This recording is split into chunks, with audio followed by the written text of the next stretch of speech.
Kitalo nkuba kyeyo omulala afudde, Pastor Jengo atabukidde Namwandu, so ng'ate omwana wa Rema eyakazaalibwa agudde mu bintu. Kale ago n'agasingawo g'oba olindirira mu bujjuvu. Sijja kuwakubeera ng'ate mbeebaza olw'obutakoowa kuntegeranga matu entakera mikwano gyange. Mbasasirako mmwe mwenna abayita mu bizibu eby'enjawulo wabula ng'ate nsanyukirako mmwe mwenna abatuuse ku buwanguzi. Amannya nze Omumbejja Aisha Nassolo, wano ofunirawo amawulire gonna agagenda mu maaso mu ggwanga lyattu Uganda kwa celebrities baffe bonna aba wano ssaako ate n'abo abali wabweru w'eggwanga. N'olwekyo gwampuliriza omulundi gwo ogusooka mukwano gwange, kyengenda okusaba kimu subscribe nga teekako akadde tojja kwejjusa munnange. Gwe subscribe nga teekako akadde tuula okkalire ebisigadde ate bw'otyo obindekere obutakumalira budde. Kansandikirewo ate nagandeese olunaku olwaleero era nga bambi ntandise n'amawulire ga nnaku nnyo nnyini ddala. Tetumanyi ki kigenda mu maaso kuba nkuba kyeyo ennaku zino wabula bonna bannange. Buli lunaku tuwulirayo nkuba kyeyo afa, nkuba kyeyo ono yafudde, ono yabadde yakadde waka n'afa. Kati no munnange we gubadde ne ku mwana muwala ono bw'atyo abadde yakadda e Uganda olunaku lumu we luti bambi mwana muwala ono n'afa. Ono nno bambi afiiridde mu ddwaliro era ng'ekimusse kigambibwa mbu abadde n'amazzi mangi mu lubuto. Tetumanyi oba gava ku kyaga amazzi amangi mu lubuto wabula mbu ge gamusse. Kyokka ate abadde yakava mu ggwanga erya Saudi Arabia bw'atyo nga yakadda ate e Uganda bambi. Kitalo nnyo kitalo ddala. Tusaba omwoyo gw'omugenzi Katonda bw'atyo aguwummuza emirembe ate era bambi agulamuze ekisa. Ffenna ly'ekkubo wabula nga tusaba Katonda agumye emitima abako ab'eŋŋanda ssaako ate n'ab'emikwano. Si byangu n'akamu wabula nga bahasolazi twekwase Katonda twesabire wabula ng'ate era tulina okimanya nti ate waliwo era munnaye ne kye bayita enkomerero. Katonda olunaku lwe yasalawo nti gwe gundi lw'olifa. Olwo ddo ne wooba okoze otya ne wooba okoze otya Katonda nga yasalawo munnange oba ojja kufa wabula nga tulina okumusaba ate agende maaso n'okubeera ng'ate atukyusizaamu mu ebyo byonna bye yatuteekerateekera. Naye ng'oba oli awo biyinza otuleetera obuzibu yadde nga obulamu bwaffe bwonna abamanyi nga bwe bulitambula wabula essaala nze nabagamba nti ekyusa bingi. Katonda ayinza okuba yakutegekera ojja kufiira eno ojja kufiira eri naye bingi nti ofukamira wansi n'omusaba n'omwegayirira asobola okukyusizaamu mu ebyo oba oli awo bye yakuteekerateekera mukwano gwange. So bambi gwampuliriza teweerabira amaanyi g'essaala. Essaala y'amaanyi nnyo nnyini ddala.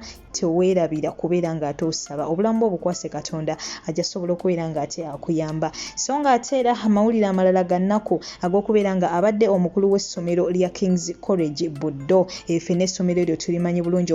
Omukulu ono abadde amanyikiddwa nga Patrick Bakamale. Ono bw'atyo bambi naye wetwogerera zembuyaga ezikaze engoye yakiridde dda ezzira kumwa munnange ate ennyindo gye zirembekera mukoka. Ono nno abadde akulembedde essomero eryo okuva mu mwaka ogwa 2008 ng'ate munnange yakulembera essomero eryo erya King's College Buddo wabula wetwogerera Mungu munnange amujjuludde. Tusaba omwoyo gwe Katonda aguwummuza emirembe ate era bw'atyo agulamuza ekisa. Tusaba agumye emitima abako ab'eŋŋanda ssaako ate n'ab'emikwano. Naye mukwano gwange ampuliriza nga wafiiriddwako omuntu wo yenna oba ani bambi tusaba emyoyo gy'abagenzi Katonda agiwummuza emirembe ate era bw'atyo bambi Katonda abasonyiwe ebyo byonna ebyabasobako. Ate era nsaba nammwe abagumye emitima abako ab'eŋŋanda ssaako ate bw'atyo n'ab'emikwano. Ffenna ly'ekkubo ekitwawula oli kusookayo munne.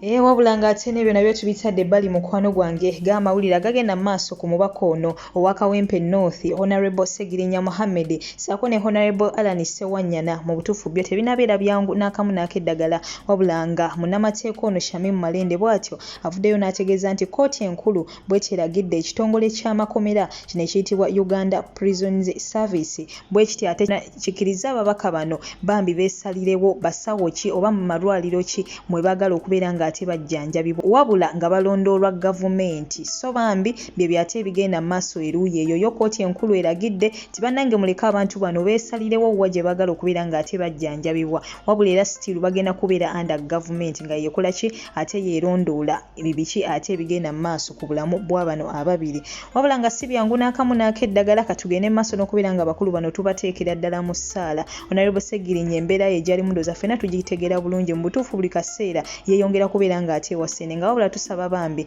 Katonda agende mu maaso n'okubeera ng'ate amuwonyaawo mu mbeera eno gy'alimu etali nnungi n'akamu n'akeddagala. Ssaako ate ne Honorable Alan Sewanyana yadde nga ye embeera ye tennatabuka naye musajja wattu tali bulungi n'akamuso bambi abakulu abo twongere ate okubeera nga tubateeka musala wabula nga bambi tusaba abakulembeze bagende maaso n'okubeera nga ate batta abantu bonna be bagenze maaso n'okubeera nga ate basiba olw'ensonga zino ez'ebyobufuzi bannange bagende maaso n'okubeera nga ate batta abantu abo balina families balina obulamu obw'okubeera nga ate batambuza wabula babasibidde eyo mbutuufu si byangu n'akamu n'akeddagala ebigenda maaso mu ggwanga lyaffe Uganda otherwise twongere okubeera nga tuteeka abantu abo nabo mu ssala bonna be basiba olw'ensonga ezo ate ez'ebyobufuzi so nga ate eyo nayo nvuddeyo waliwo ate ebifaananyi ebigenze maaso n'okubeera nga ate bitambuzibwa ku mutimbagano ogwa social media era ng'ebifaananyi ebyo biraga nti munnange ge amayumba ate munnange abasirikale b'essoloti mwe basula geego naawe geetegereze mukwano gwange era bw'oti otuwe ku ndowooza yo kiki olowooza ku mayumba ago g'olengera essaawa eno ku screen yo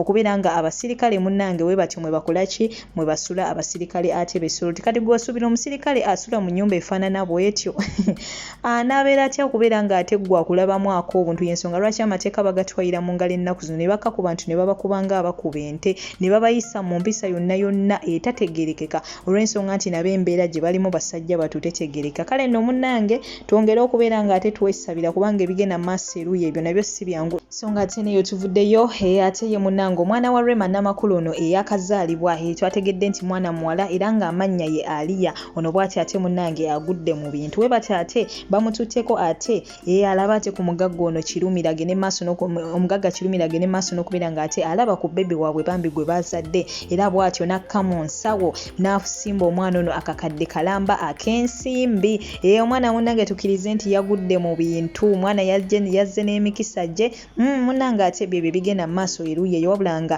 twongera okubeera nga ate tujagulizaako Rema Namakulu okubeera nga yasobodde okubeera nga ate akubawo ezadde yadde ng'abamu bavuddeyo ne babeera nga ate batoma Rema Namakulu oyinza otya okubeera nga otukweka olubuto Rema Namakulu oyinza otya okukola ekyo wabula nga munnange oli bulamu bwe obulamu bw'abantu ebiseera ebisinga baagala nnyo okubeera nga ate babufulako private for some time n'agamba bino byo kambikwekeko kuba ate n'ekirala era abantu abataagaliza bangi nnyo oyinza ovaayo n'ogamba nti nfunye olubuto n'olulaga buli omu abantu abataagaliza bangi nnyo nnyini ddala mubimanyi abantu abasinga bangi bye batuuseeko olw'okuvaayo ne balaga nti bali mbuto bannaabwe ate bye babatuusizako so nze sinenya muntu ate aba yasazeewo okubeera nga akweka olubuto lwe n'abalaga bulazi mwana nga yamaze kuzaala wabula ng'ate ngendo ssembyayo ate mawulire ga Pastor Jengo no fenna nga tukimanyi bulungi nti ye mwana w'omugenzi Pastor Yiga munnange ono ate fenna tubimanyi ebyagenze maaso namwandu wa Pastor Yiga ye bw'atyo yavuddeyo ng'agamba nti Pastor Jengo ono tayagala kubeera ng'akyalabirira bato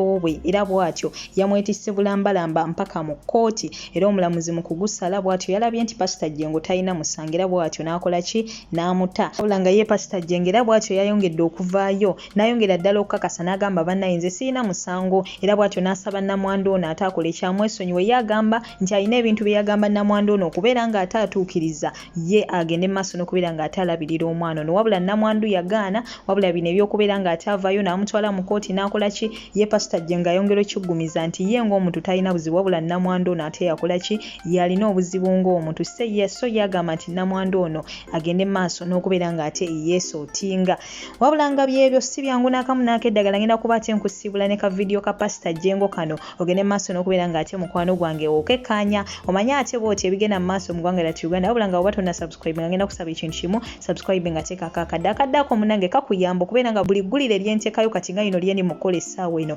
butereevu gw'omu ku bantu abasookera ddala okubeera nga ate bakola ki baliraba ngenda kusaba liking video eno oba ojagadde ngenda kusaba okomentinge ku kyonna kye nsobodde okubeera nga ate njogerako olunaku olwaleero n'ekirala ngenda kusaba ekintu kimu toseetuka kubanga ate komawo n'amawulire amalala mangi nnyo nnyini ddala naye nga n'ekinsibiza kiswaza but the reason why I'm there is shaming ne mbagamba munnaye I told them bansibye lwa mwana I am in prison because of a child ne bambuuza musumba they asked me pastor naawe ozaala omwana n'otamulabirira you also have a child and you don't take care of him or her ne mbagamba siina mwana naye and I told them I don't have any kid but ekinsibiza lwa mwana gwe siwa buyambi the reason why I'm here is not that because the child I don't give help ne baŋŋamba tegwa tazaala they asked me you who doesn't produce obey child children lwaki bakusiba obutawa mwana buyambi why are you in prison because you don't give a child help munnaye yali wa kitange. That that child was of my father. So ng'omusango gwe bansibidde, So the offense to why I'm here. kitange kuzaala mukazi mwana, My father to bear a child in another ate nze woman, ne simuwa buyambi. and I don't give help.